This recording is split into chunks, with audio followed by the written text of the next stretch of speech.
exhausted. It's been a long week. I'm very low energy today, so we're just gonna go with this and see. Let's do this.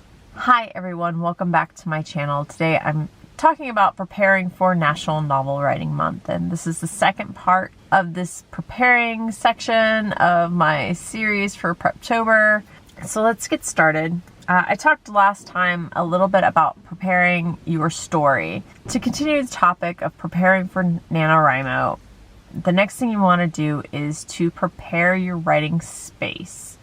Once you have your story figured out, once you know if you're plotting or pantsing, you want to get your space ready. You need to figure out where you're going to be doing your writing work. I find if I have a sort of ritual in place, it helps me focus when it's time to sit down and write. And by ritual, I mean you come to the same place about the same time each day, and you do the same kind of things in order to get set up, and then you start writing.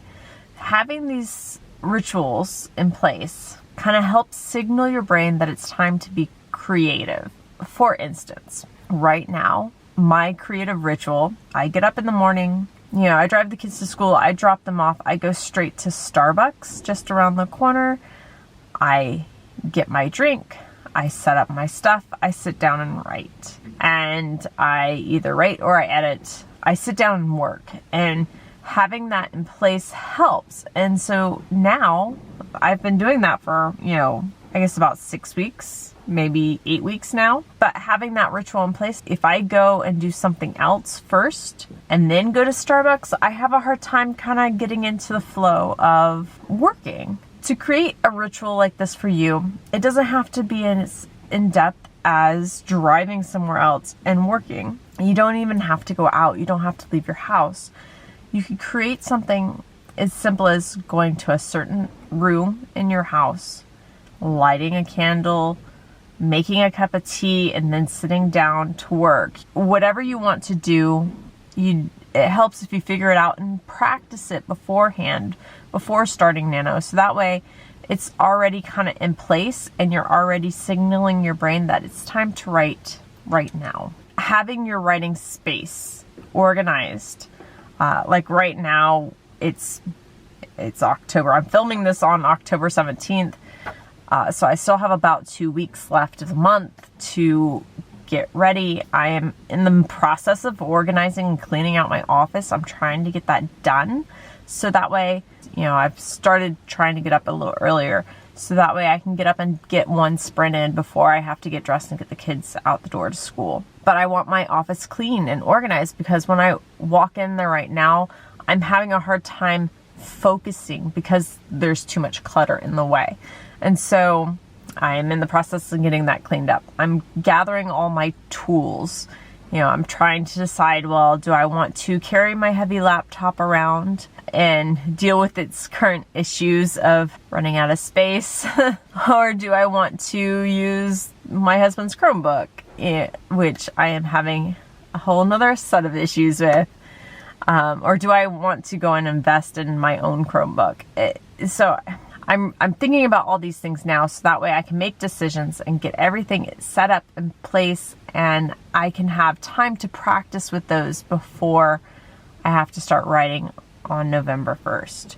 But really what you want in a writing space is you want it kind of clean and organized. If not necessarily clean and organized, at least know where all your tools are so you're not wasting writing time searching for your favorite pen or a scrap piece of paper to write down plot bunnies or other ideas as they come to you while you're writing a different scene or something. And kind of know where everything is, know where your tools are, have everything ready. Maybe check the ink level in your favorite pen, and if it's low, buy a couple extra. Simple things like that, or find some other ones that you can work with. Just so that way you have everything you need at hand and everything, you're not having to scramble. Because I know sometimes when I sit down to write and my favorite pen runs out of ink mid-sentence or something just doesn't go right, it can kind of throw off my groove for the whole day. I know that's something I need to focus on getting over, but at the moment, writing is my me time. It's something that I look forward to. And if I'm having a really bad day or a really tough day with life and family stuff in general, it can just be very demoralizing to have another thing go wrong on top of what's supposed to be my sacred me time to me. I try to plan ahead to make sure that all of that stuff goes right for me, so that way I can have the boost I need from my writing me time to come back to my family and be in a better mood, that kind of stuff. Another thing you might want to do to prep and get ready for NaNoWriMo is to not only clean your writing space, but to clean your house. Yeah. One of my favorite things to do before getting sucked into NaNoWriMo in November is give my house a good deep clean. Now, this might not work if you're like a teenager and you're living in another, you're sharing your house and your space with other people, but maybe you can clean your room instead. If you have a clean space, it kind of helps you focus down and really pay attention to what you really need to do. Having, giving your house a good deep clean can not only help you focus when it comes down to the grind and having to write every day, but it also saves you time in November, because giving your house a good clean beforehand, then that's less cleaning you have to do in November. Now, I'm not saying you don't clean at all in November, but maybe giving a deep clean before will help you minimize what you need to do in November, especially as you lead up into Thanksgiving, if you're in the US, or other holidays that come up in November and December. And if you don't have time, I really wish I could hire someone to come in and clean my house right now. But yeah. Another thing to think ahead about for November is meals and food and meal prep and what you want to eat in November.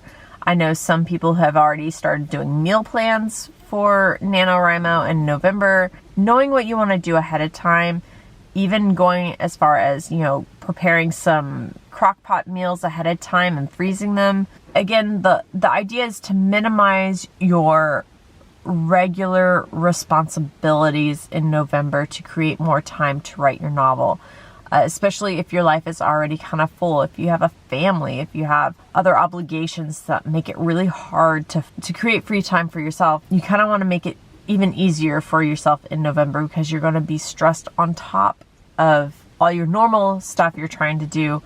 You're also trying to write a book, which it is possible. You can do it, I promise, but you have to prepare, and you have to know that you're not going to want to come home after a long day of work and write your book if you also have to clean the house and cook dinner and, get the kids to bed and spend time with your family. And then by the time you get to your free time at the end of the night, when you have, an hour or two before your bedtime, and you don't want to spend that time cleaning or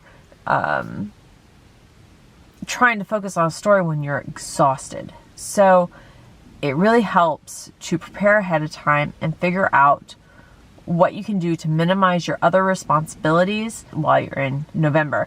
And a lot of that is just putting in some extra work in October.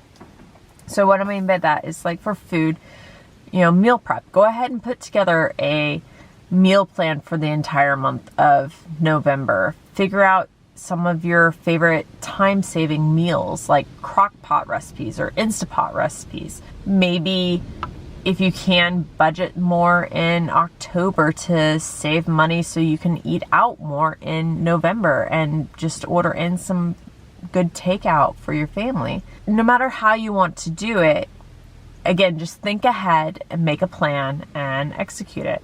For me, I'm getting ready to put together a meal plan for November for the whole month, and go ahead and get the grocery list ready and say, okay, these are the recipes I want to do on week 1.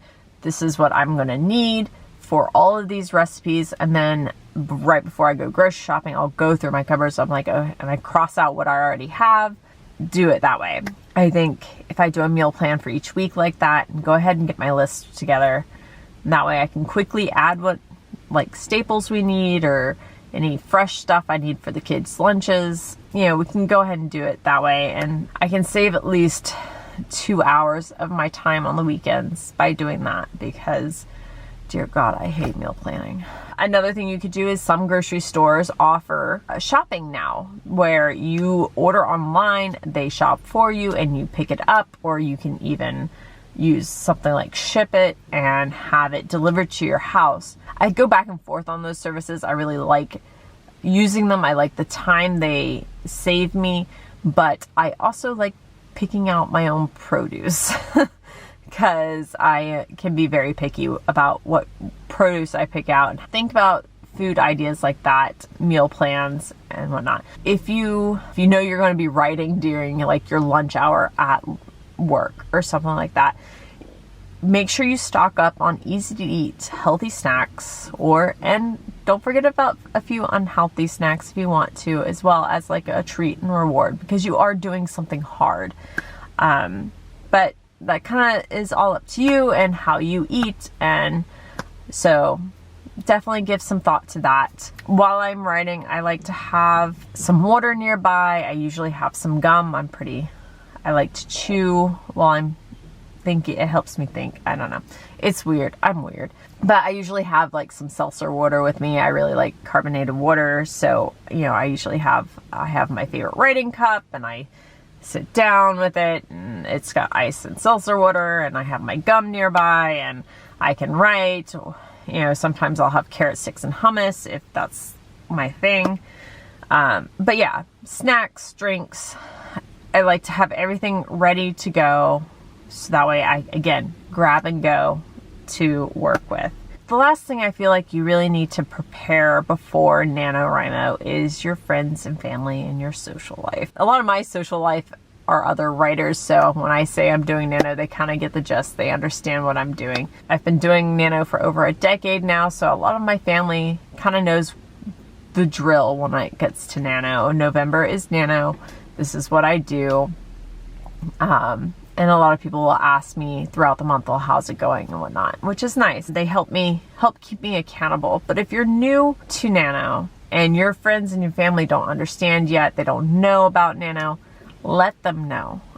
Tell them that you're doing this amazing thing and you're writing a book. Or if you don't want to tell them you're writing a book, just let them know you're going to be somewhat unavailable for November, that you're working on a project. But let them know that you're not going to be as available. If you have any standing obligations like a poker game on Thursday nights and you're going to use that time to write instead, you know, go ahead and let them know now that you're not going to be able to make it. For the first few years that I did Nano, it was like all or nothing for me. I would write every single minute I had a chance to, and that was that. And it was like, if I wasn't taking care of my responsibilities or I was at work or something, every other minute outside of that was devoted to Nano, and I burned out. It's a very real thing. While you want to focus and get those word counts in, you also want to pay attention to your mental and your physical health while you're doing Nano.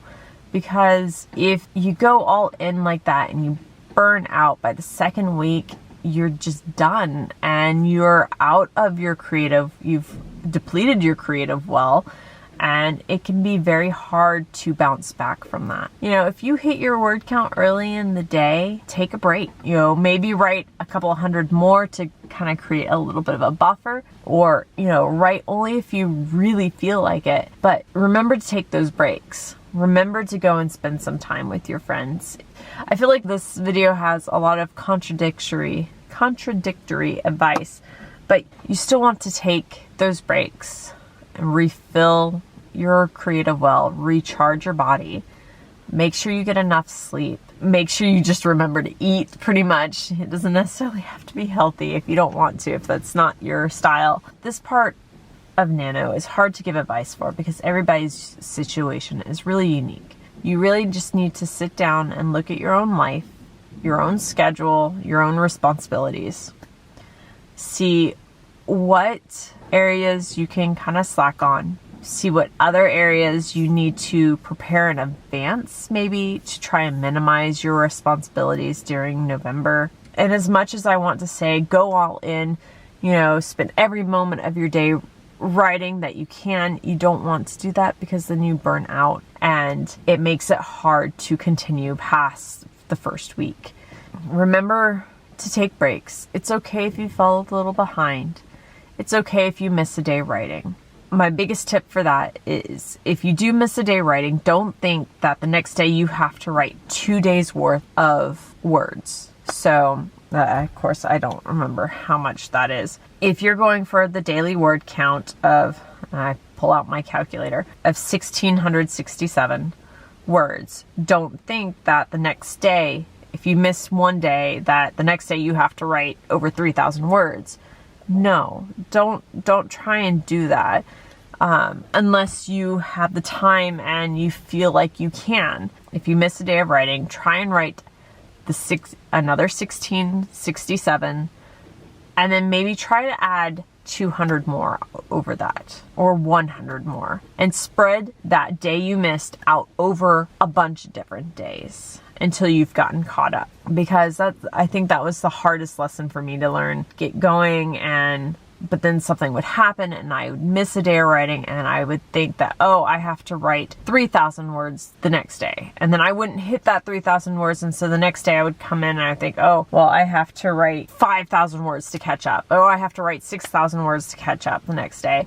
And it would just snowball until it felt like I had to write this impossible word count to catch up. And it just adds up into this avalanche, and then you get buried by the words and how much you feel like you have to do. And that's just not a great way to think about it, really. So if you miss a day, just do another day's word count and add a little bit on top of that, and add a little bit each day until you can catch up.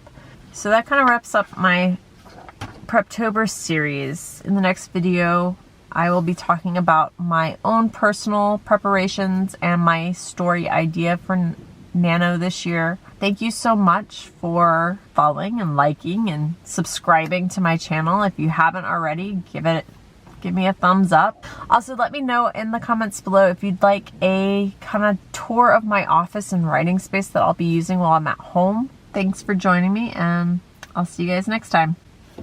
Bye.